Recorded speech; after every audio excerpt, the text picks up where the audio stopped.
Hello बच्चों. So the question says which of the following interaction forms non-bonding molecular orbital when z-axis is the bonding axis. So इस question में हमें बताना है कि कौन सी ऑर्बिटल का interaction non bonding molecular orbital form करेगा जब z एक्सिस होगी हमारी bonding axis.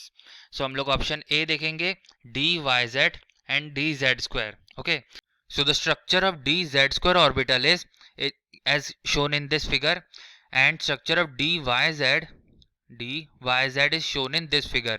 So after interaction, this is forming non-bonding molecular orbital. Okay, this is known as non-bonding molecular orbital structure.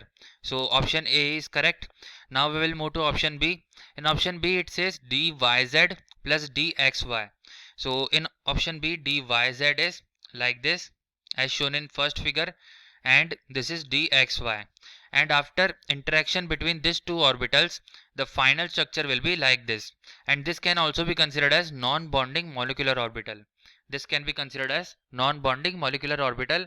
So this is also our correct answer. Okay, here is also z orbital as bonding axis. Okay, now we will move to option C. In option C, the given orbitals are dx² minus y² and dxy.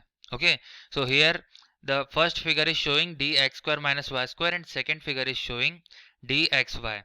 So here is also, as you can see, this is also type of non-bonding molecular orbital axis. Okay, so this is also our correct answer.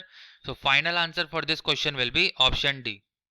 Okay, correct answer for this question will be option D, all forms non-bonding molecular orbitals. Okay, hope you have understood it well.